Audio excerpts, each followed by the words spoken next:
Etheria Restart has officially released, and as someone who has played it since the beta, I wanted to make a quick beginner's guide video for anyone starting out, and maybe anyone who has played but just wants some extra beginner tips. Now real quick, there's a lot of co-op and union or guild content, so if you do need a community to hang out with and play with, then make sure to join the Discord, link in the description. And if you have any other questions about Etheria Restart, you can ask us in the Discord or in the comments below this video. Let's just get straight into it. Now the first tip while we're in this continuous battle is to try and always use all of your energy, or stabilizer it's called in Etheria Restart. Now more so than any gacha game I've played, this energy is so crucial. For every 1 energy that you use, you get 1 account XP, and pretty much everything in the game is unlocked by your account level.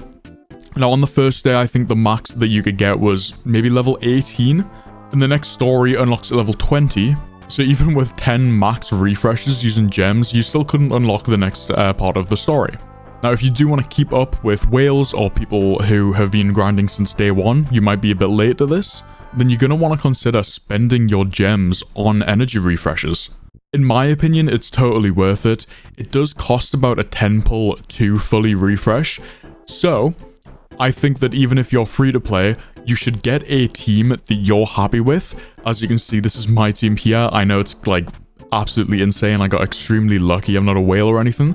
But once you get a team that you're happy with, I would use your gems on energy refreshes and only use the actual summons you get for summons.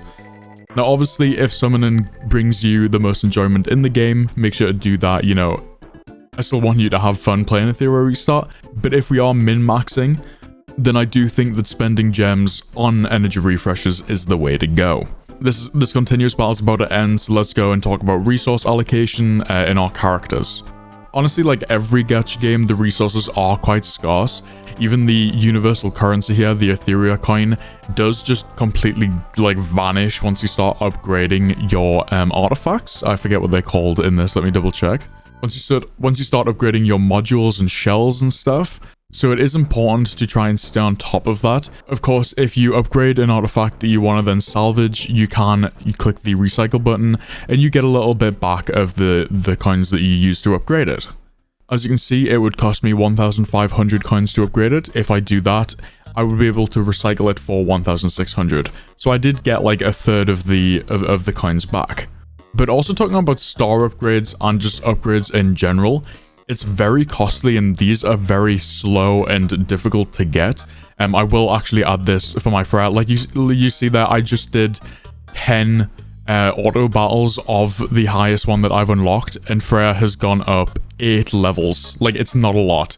So you do need to be careful where you put in the character XP and who you're upgrading.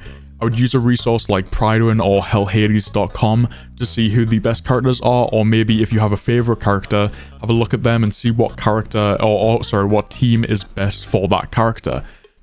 Do keep in mind that DPS characters will be power crept before other characters like debuffs or support units, sustain units. DPS characters are always the first to get power crept. However, I honestly think that Etheria might be trying to combat that with the animus reconfigure. Now, this only has 5 days left. I'm not 100% sure if this event will come back, but if it does, then that's amazing. Basically, this lasts for 5 days, and any animus that you put in here, it will give you back all of the development materials for you to just completely upgrade a different unit as much as you did that one. So if, for instance, you got Hellkid first and went all in on Hellkid, and then you ended up getting like a Messiah or a Heinrich that fits into the team better than your Hellkid, you can put them in here and you get the resources back, you know, no harm, no foul. It's pretty cool, so make sure to keep an eye on this event during the 5 days it's out now, and maybe in case it comes out in the future. Let's talk about the summoning thing. I wouldn't summon on the limited banner at all.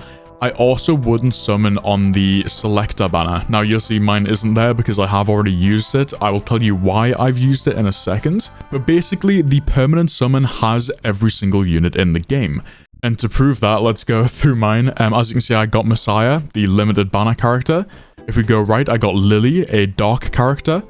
I don't know if I got any other... Oh yeah, and Freya. So literally the last 3 SSRs I've got have been 2 limited characters and a light and dark character.